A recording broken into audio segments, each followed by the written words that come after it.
Si hay una movida dentro del póker, tanto en vivo como online, que ha sido bastardeada en la literatura de póker, no es otra cosa que el movimiento del limp.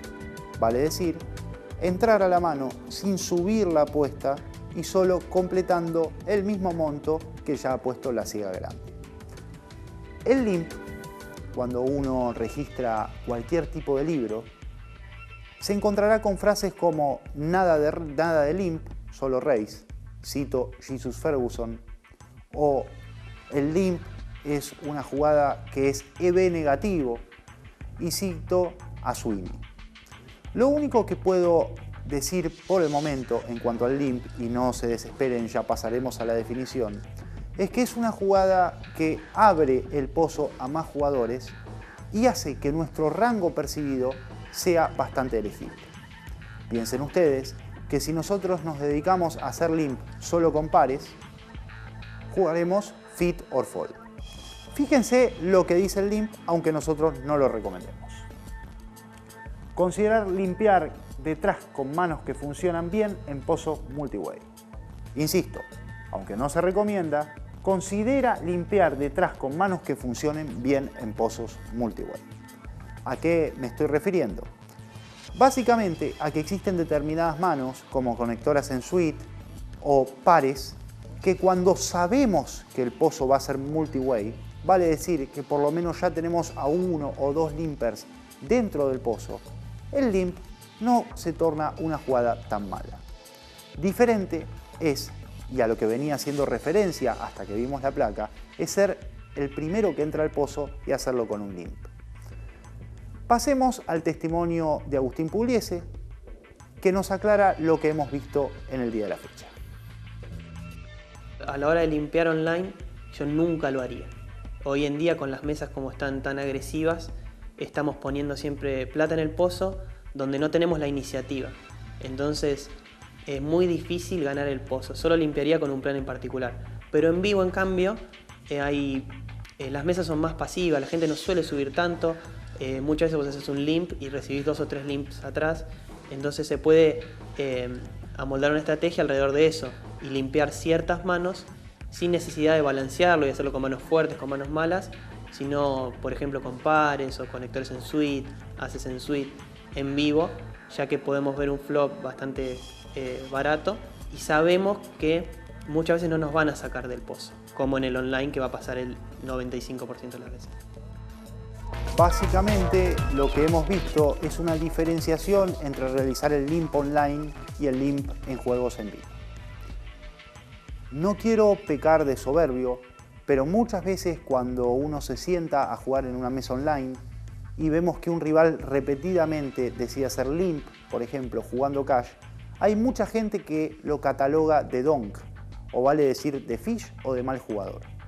El limp online es mala palabra, está mal visto, puesto que las matemáticas han demostrado que, por ejemplo, si nosotros vamos a entrar con un par, setearemos una cada 8 veces y media, lo cual es una jugada EV negativa. En cambio, en el póker en vivo, nosotros sabemos fehacientemente que la pasividad no es propietaria del póker online, pero sí lo es en estos juegos en vivo. Por ende, muchas veces nos convendrá entrar con un limp.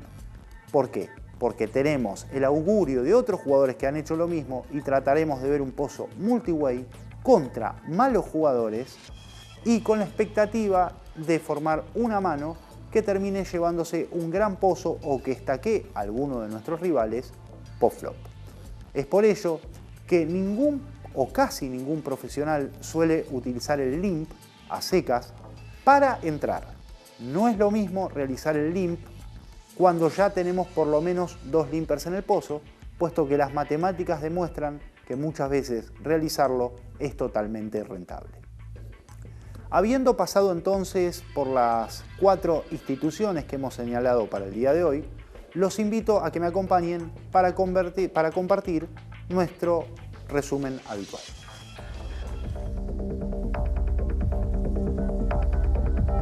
Muy bien, el seminario del día de la fecha había comenzado por el concepto de flotar.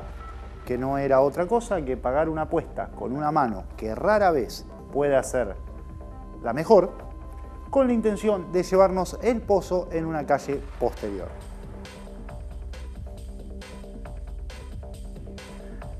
Si tu rival, habíamos dicho, hace 2 barrels con mucha frecuencia, no era conveniente realizar el float o flotar.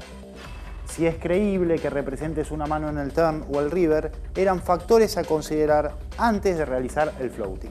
Y como siempre, recuerden tener algo de equidad en el pozo y algunos proyectos backdoor para poder continuar en el turn. En el segundo segmento del día de la fecha nos habíamos dedicado al check raise. Habíamos dicho que la definición de check raise es cuando un jugador chequea y ante una apuesta rival termina haciendo un raise.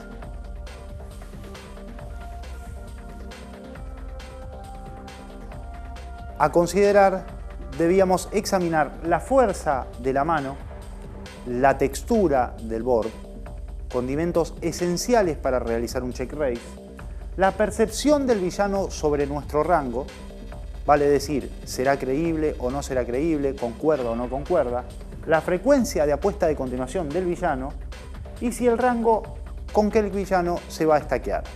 Si ustedes pueden hacer un poco de memoria, recordarán que habíamos visto un ejemplo donde ahora tenemos en pantalla, habíamos logrado setear y noten ustedes la J, pensamos que nuestro villano se stackeará, vale decir, dejará su caja, dejará su stack con as J o mejor, vale decir con top par, top kicker o mejor. Así las cosas, en el tercer segmento hablábamos sobre la jugada exprimidora o el squeeze. Es un tribet cuando hubo un open raise y al menos un jugador lo había pagado. Vale decir, open raise, un caller y una persona que vuelve a apostar. Eso es básicamente el squeeze. En cuanto a los factores que debíamos tener en cuenta antes de realizar esta jugada, debíamos dirigirnos particularmente a saber qué tipo de rival es el open raiser, quién es el que pagó, vale decir, quién pagó el open raise del rival y cuál es nuestra mano. Recordemos que habíamos hablado de un rango y de tratar de hacer este tipo de jugadas muchas veces por valor, como nos había aconsejado Agustín Pugliese, o realizarlo para llevarnos tan solo las ciegas. Condición fundamental, sí o sí necesitábamos que quien paga pueda foldear su mano.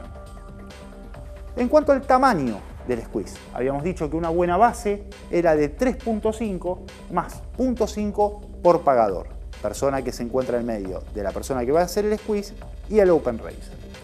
Ejemplo, si el open raise es de 3, el squeeze debería ser de 12.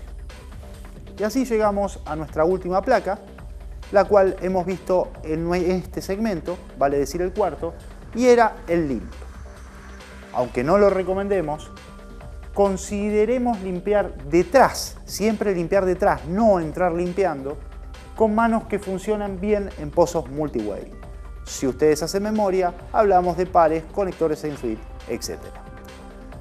Bueno amigos, esto ha sido todo por el presente seminario. Nos veremos la próxima semana con muchísimos temas más a tocar a fondo. Buenas noches. Este programa fue auspiciado por partypoker.net.